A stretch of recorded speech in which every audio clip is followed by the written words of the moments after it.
Shalom, espero que los mensajes que has de escuchar sean de gran bendición para tu vida. Tienen aspectos que son muy importantes, pero también muy sencillos de entender.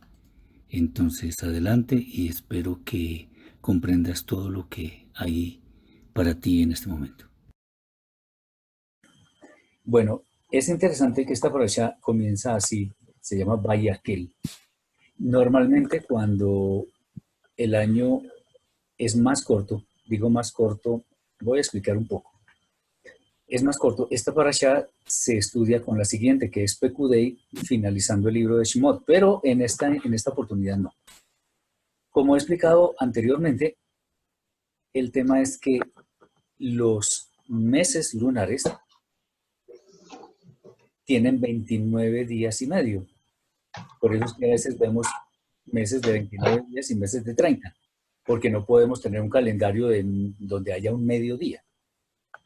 Ok, entonces, ¿el tema cuál es? El año solar, que es el tiempo en el cual la Tierra da una vuelta completa alrededor del Sol,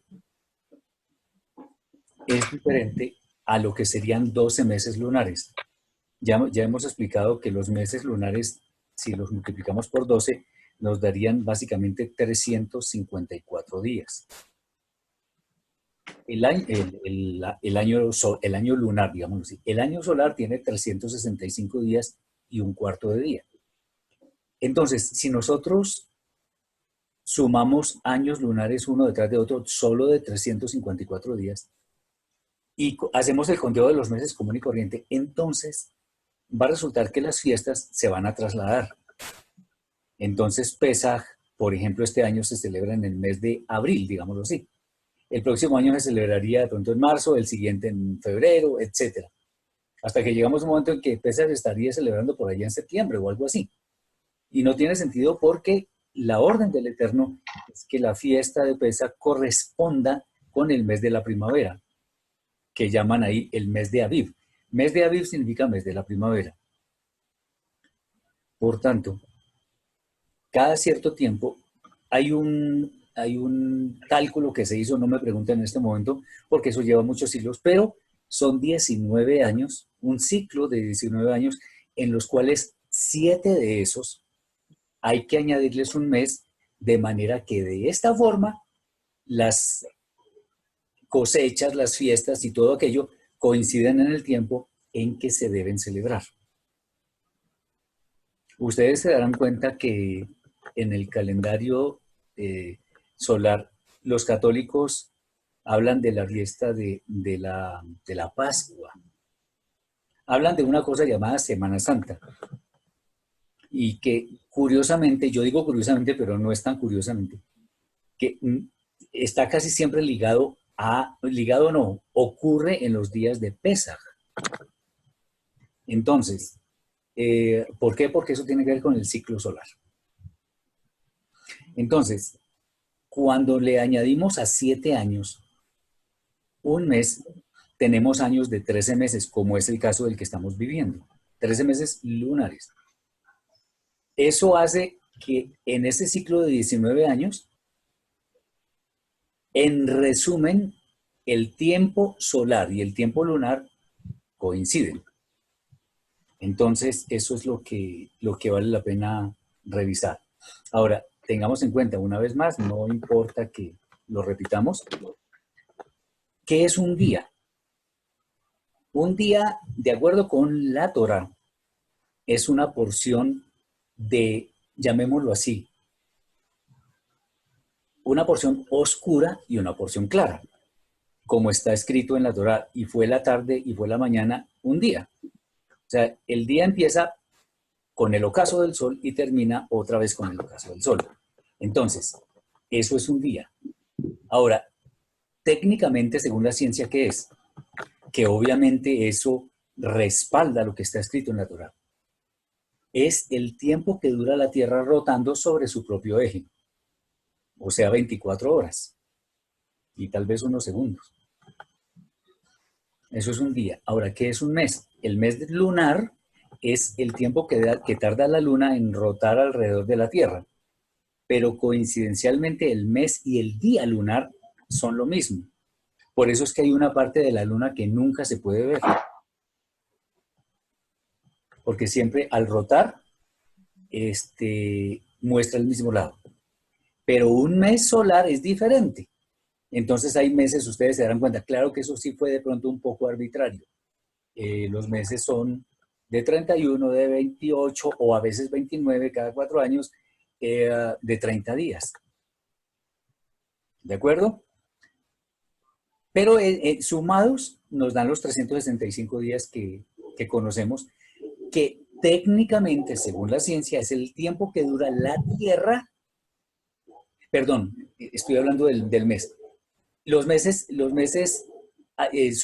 tienen ese cálculo de 31 de 20. Iba a hablar del año lunar, el año solar, perdón. El año, cuando se cuenta como 365 días y un cuarto, técnicamente es el tiempo que dura la Tierra trasladándose alrededor del Sol para dar una vuelta completa. Bien, ¿por qué estoy diciendo esto? Porque en gran manera tiene que ver con lo primero que dice así. Y reunió Moshe a toda la congregación de los hijos de Israel y les dijo, estas son las cosas que ordenó hacer el Eterno. 6 días trabajarás y en el séptimo descansarás, pues será día santo, es decir, dedicado al Eterno. Todo el que hiciera un trabajo en ese día será muerto. No encenderéis fuego en vuestras moradas en Shabbat. O sea, el séptimo día es el día en el que el Eterno cesó su tarea, su labor creadora y no hizo nada más. Eso es el Shabbat, que estamos empezando en este momento. Hay algunos que han resultado con teorías de que el Shabbat hay que tomarlo con base en la luna. Eso en la escritura no tiene mucho fundamento, o no tiene fundamento. Han salido con la teoría, últimamente, de que la Tierra es plana, que puede ser redonda, pero plana, como una moneda. No, la Tierra es esférica. Yo poniéndome a revisar la documentación que tengo en algunas cosas que he visto, pude ver alguna vez en uno de los transbordadores espaciales a un israelí, Ilan Ramón, que creo que esa tripulación murió. Ilan Ramón mostrando la tierra de Israel y estaba girando alrededor de la Tierra se veía perfectamente redonda. Esférica en realidad. Yo no sé de dónde sacan tantas teorías, pero de acuerdo con lo que está escrito acá, no es así. Entonces empieza aquí con la guarda del Shabbat que el Eterno insiste muchas veces. ¿Por qué será? Porque es una fiesta muy importante. Entonces, entendido esto de los días, entonces nos aprestamos ya dentro de poco tiempo a celebrar la primera fiesta que es Pesaj y bueno, seguimos con las demás. Eso se tiene que hacer en el tiempo indicado, porque el Eterno lo mandó así. Bien. Ahora esta parashá tiene un tema muy específico, donde el Eterno dice, brindad vuestra ofrenda al Eterno. Bueno, está hablando de los materiales que iban a servir para elaborar todos los utensilios del Mishkan, del tabernáculo. Y después viene un texto que dice, y todo hombre capaz de entre vosotros vendrá para hacer todo lo que ordenó el Eterno. Acordémonos que el Eterno había delegado a Betzalel y Oholiab para la tarea de los utensilios, especialmente los de oro. Bien, y después el relato trata de no solo de lo que trajeron como ofrenda para estos utensilios, sino que dice, e hicieron Betzalel y Aholiab, ya en el capítulo 36, y todo varón dotado por el Eterno de capacidad de inteligencia, todo lo que había ordenado el Eterno en lo concerniente a la obra para el servicio del santuario. Y después viene un relato, esta parashá a mí personalmente me gusta mucho, porque el relato que viene dice, y se hizo la mesa, se hizo el arón, o sea, el arca, con oro, no sé qué, etcétera, etcétera, etcétera. Cuando uno va a una parashá anterior, que es tal vez Tetzabé o Terumá, el relato es prácticamente el mismo. Es más, algunos sabios de Israel dicen que esta parashá, la que estamos viendo, Vayakel, nos muestra un relato como una repetición de lo que sucedió antes, y el argumento que ellos tienen es que para el Eterno esta obra era muy importante, entonces habría que repetir el relato. Con todo respeto por esos sabios, que son hombres falibles, no es lo mismo. Aquí se está relatando la elaboración de los utensilios. En la parashá anterior, no en la que vimos la semana pasada, sino en una parashá anterior, se estaban dando las instrucciones para elaborar cada uno de los utensilios del Mishkan. ¿Qué quiero decir con esto? Después, al final, a ver, por acá vamos a mirar. Ya terminando en la parashá Pekudei, de los últimos versículos, dice acá, y la nube del Eterno estaba sobre el Mishkan de día y durante la noche se convirtió en fuego, etc. Bueno, y el 34 dice, y cubrió la nube de la tienda del encuentro y la gloria del Eterno colmó el Mishkan. ¿Qué están diciendo ahí? Que el Eterno vio con sumo agrado el hecho de que sus instrucciones hubieran sido seguidas al pie de la letra. Van conmigo, ¿verdad? Ahora, ¿por qué hago tanto énfasis en esto? Porque una cosa es el relato de las instrucciones en sí mismas y otro el de la elaboración. O sea que no es lo mismo dar una instrucción que ejecutar lo que dice esa instrucción.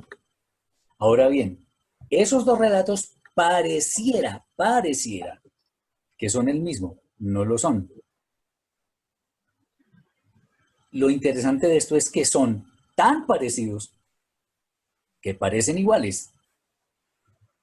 Y esa, atención con lo que voy a decir, esa es precisamente la obediencia que el Eterno quiere de nosotros. La idea no es estar especulando aquí y allá y más allá. Todos ustedes tienen la libertad para estudiar otras fuentes, en fin, no hay ningún problema. Lo importante es que no nos desviemos. ¿Qué estoy diciendo con esto? Que muchas veces existen muchos maestros, o se autodenominan así, qué sé yo, enseñan una cosa, otros enseñan otra, otros más allá otra, y hay confusión. ¿Por qué? Porque es lo que ellos sienten o creen.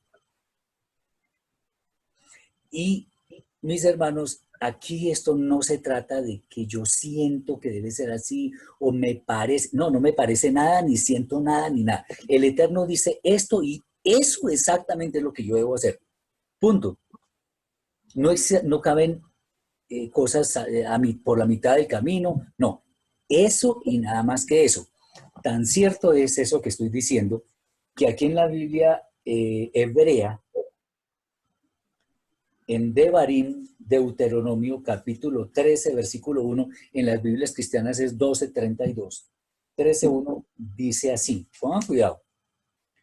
Todo lo que yo te mando, has de hacer sin añadir ni quitar nada. Y por allá en el Apocalipsis dice, Revelaciones, dice algo que hay un castigo terrible para el que añada o quite palabras de ese libro, que equivale a este mandamiento que está acá. Es una sentencia muy fuerte. La pregunta que yo hago es, si es así de fuerte, ¿por qué mucha gente, y muchos en forma casi inescrupulosa, están enseñando lo que el Eterno no ordenó? ¿Sí me entienden por qué es que yo soy tan celoso de que si yo no sé algo, no lo sé? Eso es lo que está escrito, yo no puedo inventar nada. El Eterno nos dará la luz para que en un futuro de pronto Él nos revele. Perfecto, buenísimo además. pero nunca porque yo pretenda que lo que yo estoy hablando siempre es la revelación, porque eso no puede ser así. Por eso hay que saber a quién seguimos. Uno tiene que discernir a los que se denominan profetas, a los maestros, a los rabinos, uno tiene que discernirlos. Y la forma de discernirlos, pues tiene su asunto. ¿Y en qué consiste esto? Uno tiene que revisar, tiene que cotejar a la luz de la Torá si lo que está diciendo eso no es.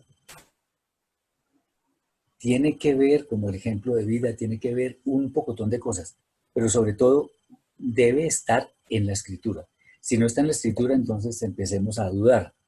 Porque, por ejemplo, ahí les voy a poner un tema, un ejemplo muy común en nuestros días. El famosísimo asunto del nombre del Eterno. Déjenme decirle que yo estoy hasta aquí cansado de tratar de explicarle a mucha gente, pues lo hago con paciencia y todo eso porque no todo el mundo conoce el tema. Pero hay muchos que ya se sentaron en la sabiduría de ellos e insisten que el Eterno se llama X o Y o Z. Y pues no. Fíjense lo que yo tantas veces he dicho y vuelvo a decirlo, porque pues al fin y al cabo el aprendizaje de la escritura se da también en gran medida en la repetición de las cosas. Fíjense acá. El libro del profeta Sofonías. Fíjense, mire, en hebreo y en español, aquí está, en hebreo sobre todo. El capítulo 3, versículo 8, tiene una particularidad que no lo tiene ningún otro versículo en la Biblia, en la escritura. En ese texto mejor, están contenidas las 22 letras del Aleph Beit hebreo, más las 5 letras que se escriben diferente al final de una palabra. En otras palabras, los 27 signos están todos en ese versículo. No existe otro igual en la escritura. ¿Por qué estoy diciendo esto? Porque en el siguiente, en 3.9, dice así. Atención. Bueno, voy a leerles ese versículo para que vean el contexto. Dice, por lo tanto, esperadme, dice el Eterno, hasta el día en que me alce la presa, porque mi decisión es reunir a las naciones y agrupar los reinos para volcar en ellos mi indignación, toda mi ardiente ira, por cuanto toda la tierra será devorada con el fuego de mi celo. Vengan, no voy a hacer interpretaciones raras ni nada, solo que hay algo que me viene al alma, al corazón, a la mente. En este versículo están todas las letras, los signos. De alguna manera, podría eso decirnos que lo que está especificado en este texto es una advertencia clarísima, donde el Eterno utiliza todos los signos para decir lo que viene, para que a nadie le quede duda que es con ese lenguaje sagrado. Pero en el 9, miren lo que dice. Obvio, ese día no ha llegado, el día de juicio de todas las naciones no ha llegado. Eso hay que decirlo porque nos sirve como contexto para el siguiente texto. No ha venido ese día. Luego, o sea, después de eso, daré nuevamente a los pueblos una lengua pura para que todos puedan invocar el nombre del Eterno para servirle con un solo consentimiento. Entonces, nosotros no tenemos lengua pura, ¿o sí?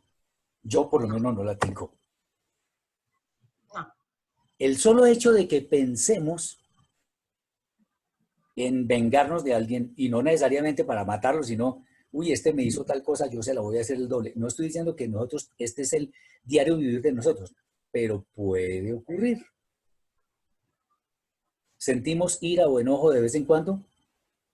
Yo sí. El que no lo sienta, bueno, es un santo y mis respetos. Bueno, ¿Cuál es el tema acá? En el texto de Bereshit, capítulo 4, versículo 29, dice lo siguiente. A ver, es el último versículo del capítulo 4. Dice así, miren. Y a Shet también le nació un hijo, a quien llamó Enosh. Entonces comenzó a invocarse el nombre del Eterno. Atención con esto que voy a decir. Muchos, en realidad muchas traducciones lo dicen así. Se comenzó a invocar el nombre del Eterno. Entonces uno diría, buenísimo. Porque entonces había mucha piedad, mucha misericordia, mucha justicia. Todo el mundo buscaba al Eterno. No, no, no. El problema es la traducción. Ya voy a decirles por qué. Fíjense. ¿Qué pasó tiempo después? Vino una cosa terrible que se llamó el diluvio, el Mabul, con el cual el Eterno destruyó a toda la humanidad, excepto 8 personas que estuvieron en el arca porque la tierra estaba totalmente corrupta, totalmente corrupta. Eso estaría en contravía de aquello de que todo el mundo empezó a invocar el nombre del Eterno. ¿Van conmigo? Bien. Sí, hombre. Va en contravía. Porque si todo el planeta estaba tan corrupto, entonces eso vino desde muchos años atrás. Pues vino desde ahí. O sea, la maldad empezó casi desde el principio. ¿Qué es lo que pasa con las traducciones? Que ahí dice, comenzaron a invocar el nombre del Eterno. Sí, pero es que hay otra forma de traducirlo. Las preposiciones en el idioma hebreo tienen diferentes connotaciones dependiendo del contexto en el cual éstas aparezcan. Para no hacer una clase de hebreo aquí exhaustiva ni nada, ese versículo se puede leer de otra forma. O sea, comenzaron a llamar con el nombre del Eterno. Eso sí ya es diferente. Porque, ¿qué significa eso? Comenzaron a llamar prácticamente todo con el nombre del Eterno. Entonces, una cama, una piedra, una mesa, una puerta, una vestidura, todo era con el nombre del Eterno. O sea, estaban profanándolo terriblemente. Y cuando se profana el nombre del Eterno en esa forma, ¿qué se puede esperar? Destrucción total. Porque si no se respeta al creador del universo, olvidémonos, ya todo está mal. ¿Me entienden lo que quiero decirles, verdad? Ok. Entonces, viendo esto como una especie de contexto, ¿qué quiero decir con ese versículo de Sofonías 3:9? Que el Eterno nos dará después de ciertos juicios lengua pura para que podamos invocar el nombre. ¿Qué significa eso? Sabiendo que nosotros no tenemos lengua pura en este momento, que nadie, absolutamente nadie conoce la pronunciación del nombre del Eterno. Mucha gente dice, no, pues Yod, Vav, esas son las 4 letras. Entonces voy a poner un nombre que tenga, por ejemplo, Saraí, con todo respeto. Saraí no se llama SR, ¿o sí? Alejandro no se llama LJNDR. Y yo, Heriberto, no me llamo HRBRT. Así no me llamo, ¿o sí? Si alguien le dice a Saraí, hola, SR. ¿Me entienden lo que quiero decirles? Entonces, el nombre del Eterno del nombre del Eterno no conocemos la pronunciación. Por eso no nos atrevemos a decir que es tal o cual. Hay muchos que dicen que el nombre del Eterno es X. Ok, lo respetamos y todo, pero bueno, pero hay que tener en cuenta todas las profecías. ¿Por qué estamos hablando de todo esto? Porque si no podemos invocar el nombre del Eterno, entonces tenemos que llamarlo de alguna forma. El Eterno, el Todopoderoso, el Altísimo, el Creador del Universo, etcétera, con todo respeto. Pero no podemos decir, no, que el Eterno, en fin, tal nombre. Entonces eso no es así. Bien, hasta aquí vamos. ¿Hay alguna pregunta, alguna duda? ¿Todo bien? Bien. Entonces, estábamos hablando también del tema de la forma como un verdadero creyente tiene que obedecer al Eterno. Y esa forma es muy sencilla. Únicamente en los términos del Eterno. Ahora, ¿por qué decimos nosotros que somos seguidores del Eterno por medio de Yeshua? Muy sencillo. Por si de pronto no sabemos cómo decirle a la gente, ya les voy a decir. Yeshua es el único hombre en la historia de la humanidad que no pecó. Él demostró con suficiencia que su comunicación con el Padre era tal que él sabía, por decirlo así, qué era lo que el Padre iba a decretar. Por eso se hablaba del famoso tema del perdón de los pecados. No es que Yeshua lo estuviera perdonando, sino que estaba diciendo, esos pecados suyos los son perdonados, porque él discernía la actitud de las personas, se daba cuenta si habían pedido perdón, si estaban arrepentidos y decía, claro, ahí está. Él nunca dijo, yo te perdono los pecados. No. Él dijo, para que vean que el Hijo del Hombre o el Mesías tiene autoridad para perdonar pecados, eso es lo que está escrito. Entonces levántate y vete. Y tus pecados son perdonados. Pero él no dijo, yo te perdono los pecados y yo soy quien perdona los pecados. No, no, no. ¿Van conmigo? Bien. Ok. Ahora, en torno a la elaboración de los utensilios del Mishkan, en realidad poco habría que decir, teniendo en cuenta que ya el Eterno dijo cómo era que había que hacerlos y que las instrucciones se siguieron rigurosamente en el orden en que el Eterno las estableció. Entonces, esta parasha tiene una importancia vital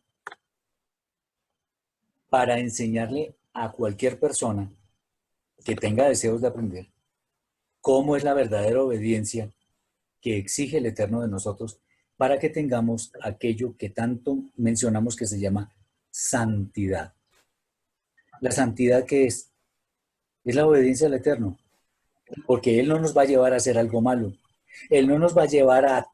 está escrito por allá en Jacob que el Eterno no puede ser tentado por el mal, ni Él tienta a nadie. ¿Eso qué significa? Él siempre, siempre, sin excepción, nos exige cosas que definitivamente son para nuestro bien. Si no lo creemos, entonces aquí hay una sentencia bellísima que me gusta citar mucho también y que dice lo siguiente. En el libro de Yoshua 1:8 dice, este libro de la Torá no se apartará de tu boca, sino que meditarás en él día y noche para que cuides de hacer todo lo que está escrito en él, porque entonces prosperarás en tus caminos y tendrás buen éxito. Ese sí es el evangelio de la prosperidad. El evangelio de la prosperidad es obedezca al Eterno y le va bien. ¿Preguntas? ¿Dudas? ¿O está todo clarísimo? Una pregunta. ¿Sí? Teniendo en cuenta de que la obediencia va relacionada con todo lo que dice el Eterno y el ejemplo de él fue Yeshua. Entonces, ¿cómo hacemos nosotros para no preguntar si a veces a la mente se nos vienen ideas?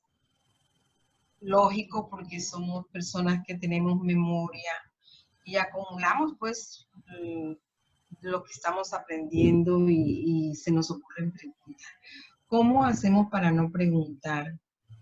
Hay un texto que dice en Zacarías, guarde silencio toda carne delante del Eterno, porque Él ha despertado de su santa morada. Entonces, la verdad que si la obediencia es que es así porque está escrito en la Torá, entonces, ¿cómo hacemos nosotros para no hacer preguntas? Bueno, eso está sencillo de responder. El libro de Zacarías no es Torah. Nosotros primero tenemos que atender a lo que está escrito en la Torah. Bien, Los profetas hablan en un contexto específico. Callar no siempre es bueno, porque hay momentos en los que nos toca hablar. No solamente lo dijo el Santo Maestro Yeshua, sino el Eterno mismo. O sea, cuando nosotros tengamos que hablar, el Eterno pondrá las palabras adecuadas en nuestra boca para que podamos hacer su voluntad. Esto de callar, de que uno guarde en silencio, tiene que ver con el respeto soberano que tenemos que tener hacia Él. Pero no significa que a toda hora tengamos que estar en silencio, porque de alguna forma tenemos que proclamar cosas, bien sea con nuestro ejemplo o con nuestras palabras o qué sé yo. Entonces, lo que dice el profeta Zacarías es para un contexto específico, no es para siempre. mm, Precisamente ya. porque nosotros tenemos el don del habla que el Eterno nos prodigó. Entonces, sabido de esto, tenemos que ver cuál es el contexto. Ahora, los profetas dicen cosas muy bellas, muy interesantes, pero no podemos tomarlos como la interpretación de la Torah. Vuelvo y digo porque hay cosas que son contextualizables, permítaseme esa palabra, en un momento específico, con un pueblo, en un tiempo, en unas circunstancias muy específicas. En Y cambio, por ejemplo, en cambio la Torah nos dice, no asesinarás, eso es para todo tiempo. No tendrás dioses ajenos delante de mí, eso es para todo tiempo. Eso no admite eh, solamente contextualizarlo en un momento específico, es para toda la vida, en todo momento, día y noche. Aquello que dice Zacarías es diferente porque no aplica para todo momento. ¿Sí está claro? sí, por eso lo entendí. Ok. Pero ahora se me ocurre otra pregunta. ¿Es la Torá la única autoridad, por decir así, para interpretar todos los demás libros que están escritos en la Escritura Sagrada? No. Lo que pasa es que todo tiene su momento, todo tiene su contexto. La Torah se interpreta ella misma, los profetas hay que interpretarlos a la luz de lo que está escrito en la Torah y los demás escritos, los que tuvimos, también, pero también podemos encontrar contexto en los profetas. Lo que pasa es que la primera autoridad es la Torah, un segundo nivel de autoridad son los profetas y un tercer nivel de autoridad son los escritos. Y en los escritos podemos ver el libro de Ruth, los salmos, los proverbios, etcétera. Por encima está Isaías, Jeremías, Ezequiel, Oseas, Joel y todos ellos. Y por encima de todos ellos está la Torah. Espero que este mensaje haya sido de gran bendición para tu vida. Shalom.